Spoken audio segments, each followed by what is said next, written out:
We continue with our search into Upanishad, the teachings. And we have said that very early onwards there was teaching on the self, of which now the modern science is paying so much attention or importance of self. This was already understood by the Upanishadic teachers, and they were insisting so much on that. So this aspect is very much relevant there. The sense, if we want to really look into the teachings of Upanishad, then we see that the self is an important element. In the Upanishads, we get a glimpse into the working of the minds of the great Indian thinkers who were unhampered by the tyranny of the religious dogma, political authority, the pressure of public opinion, seeking truth with a single-minded devotion, rare in the history of thought.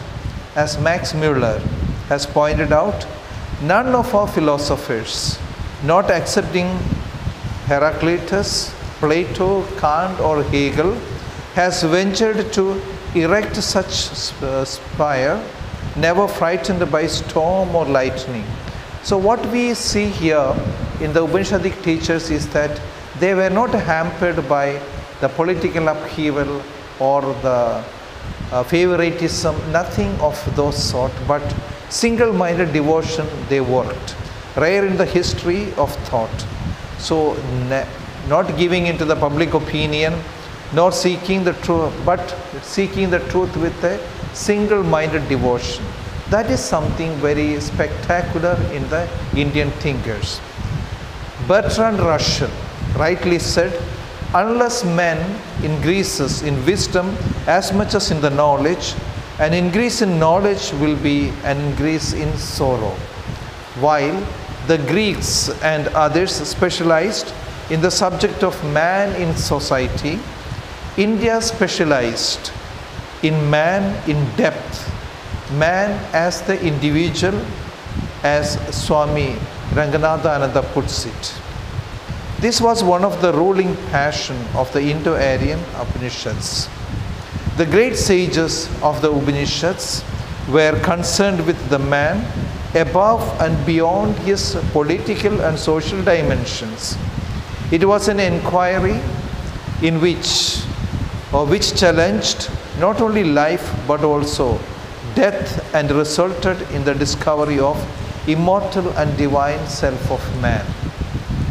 So what the Upanishadic teachers have done is that they have looked into the depth of man, not his social life or political life, as the Greeks specialized in the man in the society.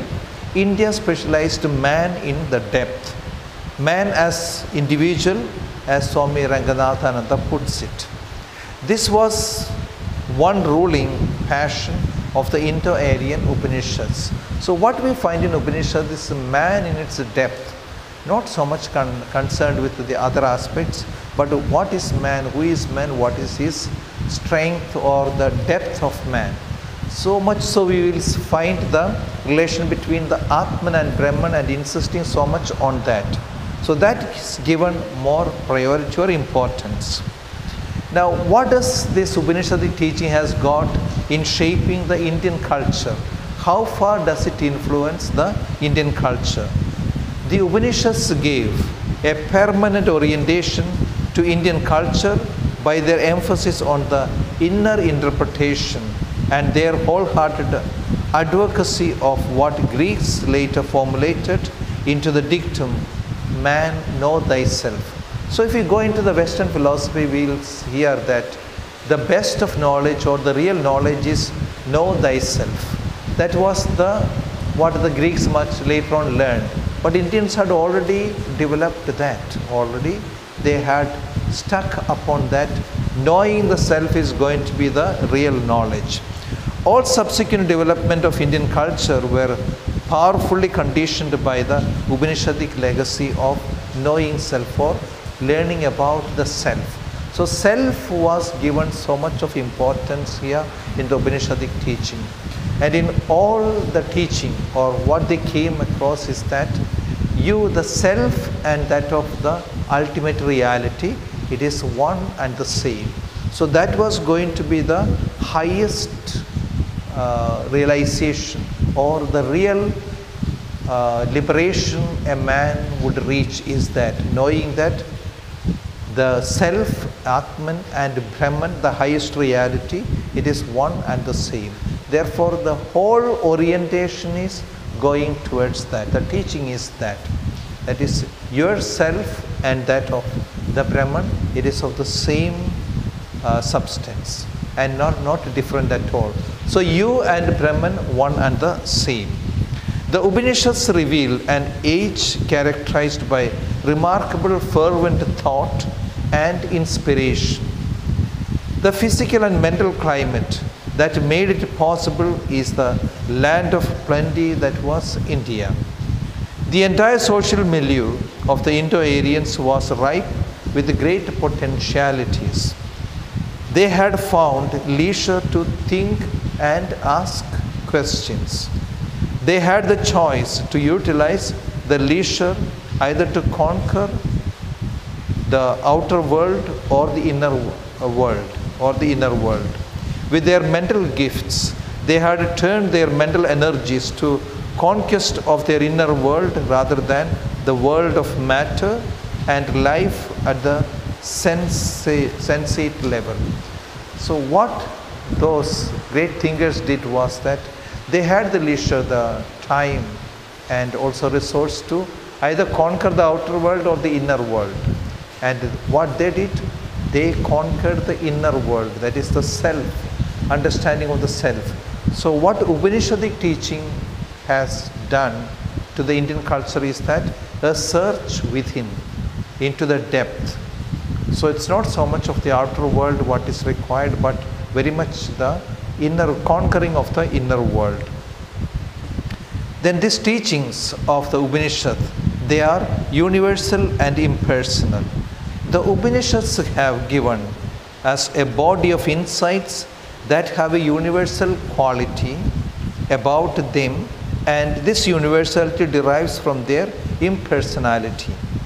The sages who discovered them had depersonalized themselves in the search of truth. So what interested them was the truth. So a passion to know the truth, so nothing to do with their person as such.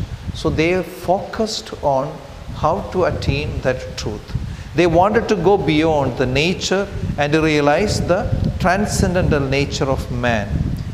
They dared to take up this challenge, and the Upanishads are the unique record of the methods they adopted, the struggles which they undertook, and the victory which they achieved in this astonishing adventure of the human spirit.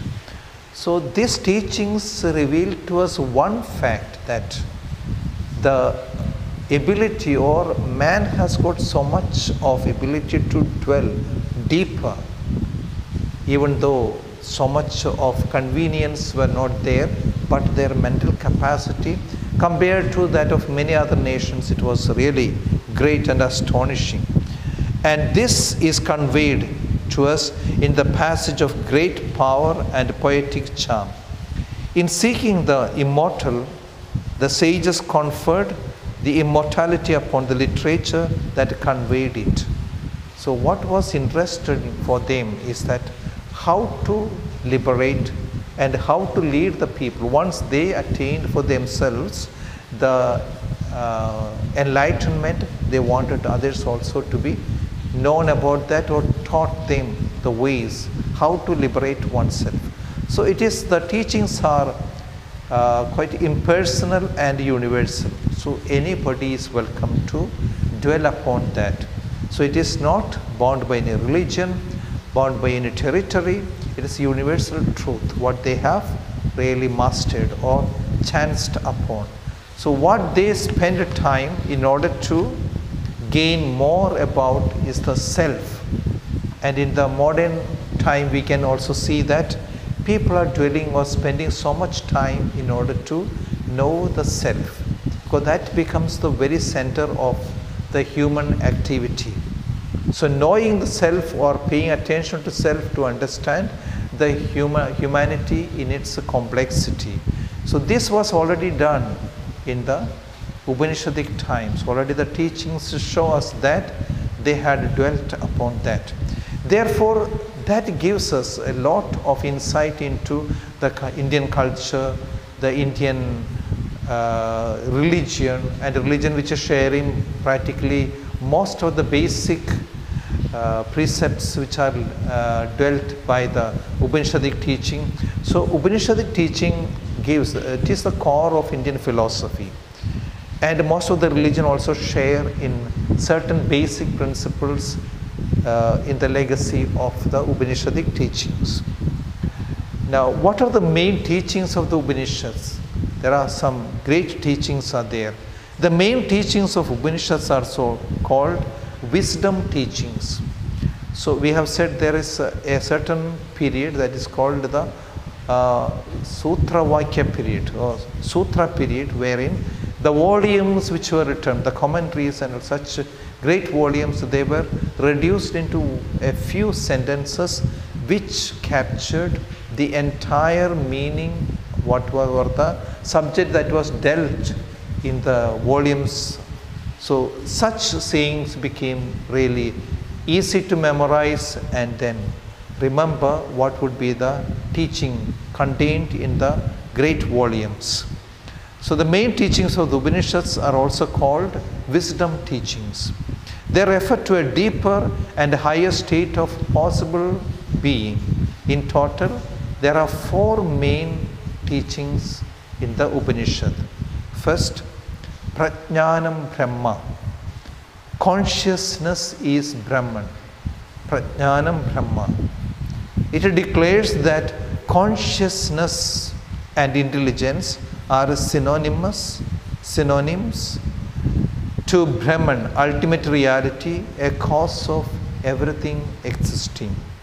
So Prajnanam Brahma, that's a great teaching. So everything existing owes its for this existence that is in Brahman.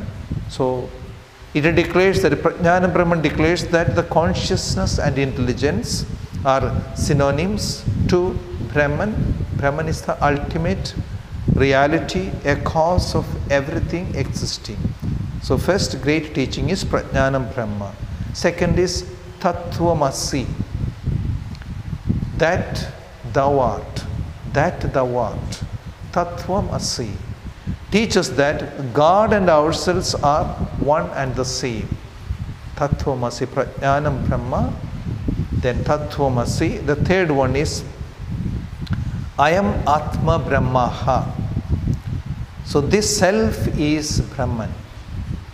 I am Atma Brahma. This self is Brahman. It refers to the consciousness within. Atman and Brahman are the same. As it is called that Aham Brahmasmi, more or less the same. I am Atma Brahma. Atman is consciousness and activities and moves that activates the moves your body and enables you to perceive and act. So that is the activity or the moving principle. The first mover. I am Atma Brahma. The fourth teaching is Aham Brahmasmi. I am Brahman. Aham Brahmasmi. I am Brahman. As Brahma stands for reality, a supreme God, this teaching is about the declaration of one's enlightenment. Means that the one that is being enlightened declares his self to be God. So this is the ultimate reality which the Atman looks for, or the real liberation comes when you are able to identify that you and Brahman one and the same. You are one identical, or the self and Brahman identical. Atman and Brahman one and the same. The realization of that makes you understand or value the things of the phenomenal world in its proper perspective. So these are the great teachings what is contained in the Upanishad, the four main teachings. Prajnanam Brahma, Tattvamasi, I am Atma Brahma, and Aham Brahmasmi. So these short sayings will help us to recall what is the or how they have dwelt upon the intricate or very difficult aspect of considering that the knowing of Brahman, or to conceive that idea, where is Brahman or what's the highest reality? Look within yourself. That is the self. The self and Brahman, then when you are going to understand that identity or the reality with one and the same, Aham Brahmasmi, that is going to be a stage where you are liberated. All the other things do not matter much now, but that relationship or Tattvamasi, thou art that.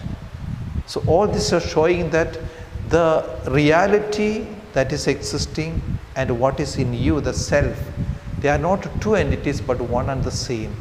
As long as we do not realize that, then we treat it as dualities, two. So always we see our separateness. The moment I am able to realize that oneness, then that is the union with the ultimate reality, that is Brahman. So Brahman, Aham Brahmasmi, I and Brahman, one and the same. So that is the one which is giving you the real identity of yours. So man, he has to, or the self has to join back the source where it has come from. So what is the divine in man? That which activates, or the activating principle is that which promotes or keeps on him going. So that gives. So in nutshell, that is a bit of saying about or the Upanishadic teaching. We shall go into more detail into the particular Upanishads. There are we have said that 200 of them are there, but not all of them we are going to deal with, but at least 13 or 14 of them which are showing the main teachings of what we have mentioned so far. So we will go into the Upanishads proper. The Upanishads constitute the end part of the Vedas, namely Rig Veda, Yajur Veda, Sama Veda, Atharva Veda. We have four Vedas, Chatur Vedas, and Upanishad or Vedanta. They are also called Vedanta. Upanishads, another name for Upanishad is that Vedanta, end of Vedas. So Upanishad constitute the end part of the Vedas, namely those Chatur Veda, four Vedas, Rig Veda, Yajur Veda, Sama Veda, Atharva Veda. Hence, they are also known as Vedanta, end of Vedas, or meaning that end of Vedas, Veda plus Anta. They represent the highest thought of Vedic religion and also the Hinduism. So they represent the highest thought of the Vedic religion. So culminating the teaching of all what is said. We have said each Veda has got four parts, and they are Samhitas, Brahmanas, Aranyakas, and the Upanishad. So Upanishad teaching that culminates all of them. The Vedanta school of philosophy is derived mainly from the knowledge of Upanishads only. So the Vedanta school of philosophy is derived mainly from the knowledge of the Upanishads only. It has many branches such as Dvaita Vedanta, Advaita Vedanta, Vishishta Advaita Vedanta, Dvaita Advaita, and so on. All these schools acknowledge Brahman as the highest reality and the whole creation as his manifestation, emanation, or projection, representing the alternate reality or the illusion that is called the Maya. Understanding Brahman and our relationship with him is crucial to spiritualize our lives and achieve liberation by practicing dharma, exemplifying God's eternal duties upon earth. So that is the main aspect with regard to the Upanishads. So the Vedanta school of philosophy is derived mainly from the knowledge of Upanishads only, the teachings. All the Vedas is ending in the Upanishads, and that is showing the highest, the cream of the Vedas. The meaning of the word Upanishad, which we have already heard, that is, the two possible traditional meanings have been ascribed to the word Upanishads. According to the first, Upanishad, Upa plus Ni plus Sad, means sitting near or down. It refers to the way Upanishads were taught to the students in ancient India. The knowledge of the Upanishad was confined to a few teachers who were either Kshatriyas or Brahmanas. They directly passed on the knowledge in person to a few selected students according to their merit and under the oath of secrecy. So that's how the teaching, or it was first the Upanishadic teaching were confined only to very few, the Brahmins and Kshatriyas. And they in turn passed it on, the oral tradition, to few of the selected ones. So it went on, or under this oath of secrecy that they will not reveal this to anyone else, not to everybody, very, very few selected people. Since the knowledge was taught to students who sat near the master at a lower level or at his feet, while the master sat on a higher seat, that is asana, his teaching was called Upanishad. Since secrecy was associated with the teachings, the knowledge of the Upanishad is also known as the secret knowledge, that is Gudaha, or at most secret knowledge, Ati Gudaha. So this was the type of knowledge that was contained in the Upanishadic teaching, and it was passed on only to very, very few selected people under the oath of secrecy. So since the form of teaching was that the Guru would be seated on an elevated platform and the Shishyas or the disciples would be sitting lower, and they're listening to, or at the feet of the master, listening to what is being taught. And since it was also imparting that a secret knowledge, or all these disciples or the Shishyas, they had to take a vow of secrecy.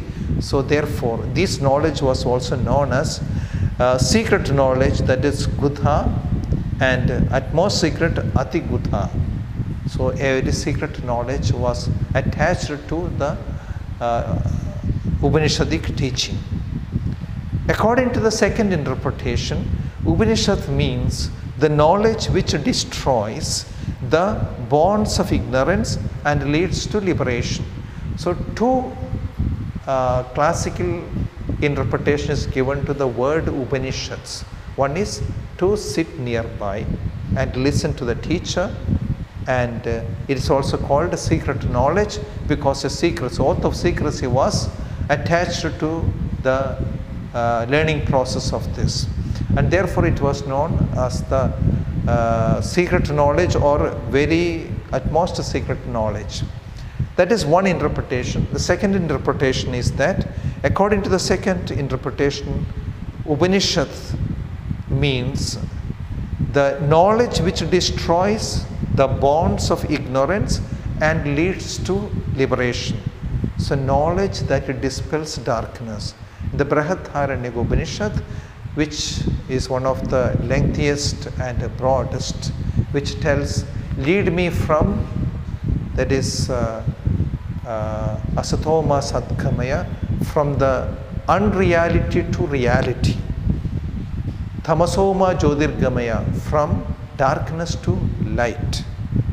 Mrityoma Amritangamaya, from, that is mortality to immortality. So all the stages of human being, that is from ignorance, from darkness, tamas, from darkness, and from mortality, these are the stages of human existence, what we meet with. So man is ignorant. So the prayer is that, lead me from ignorance to knowledge. Asatoma Sadgamaya, Tamasoma Jyotirgamaya. That is from darkness to light. Tamas is dark.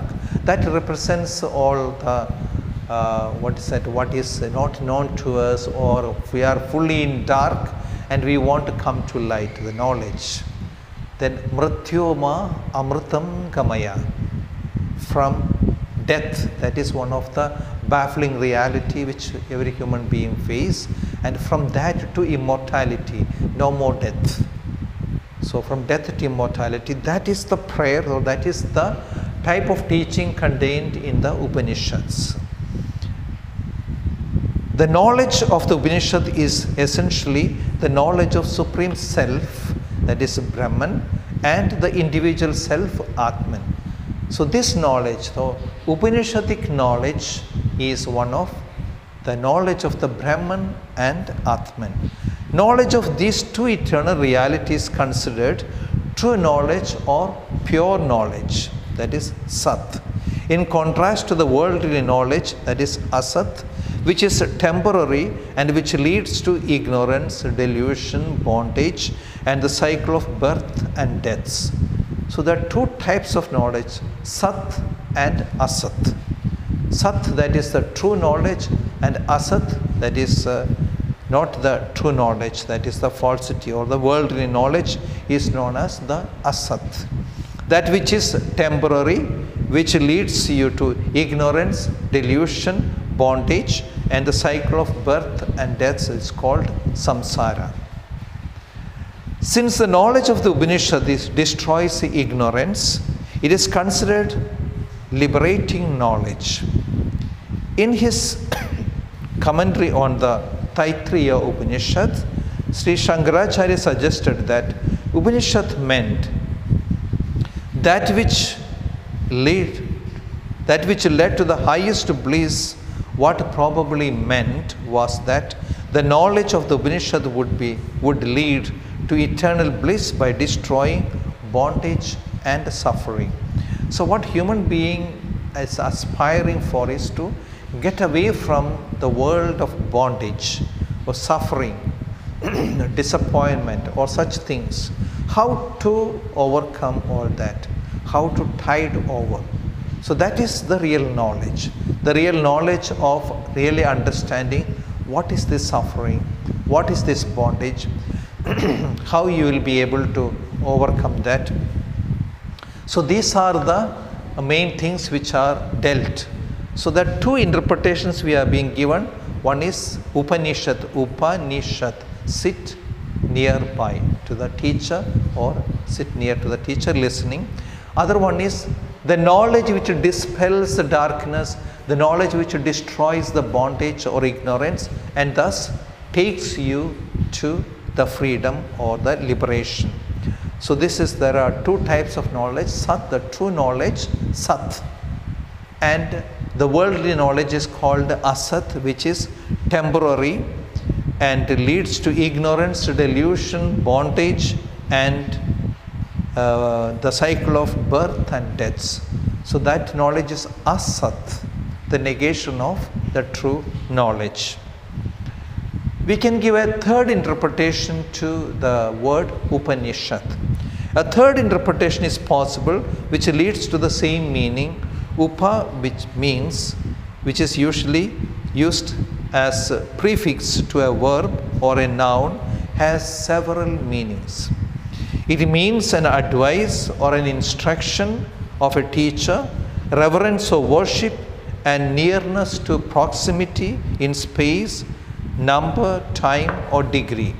So those could be the three types of interpretation that is given to the word Upanishad.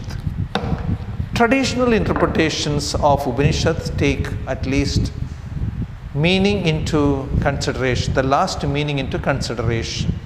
If we go by other meanings, Upanishads mean an instruction or advice by a teacher in close proximity from a higher ground of awareness, that is upa, to the student sitting below, ni, regarding the distraction, shat, of ignorance and bondage.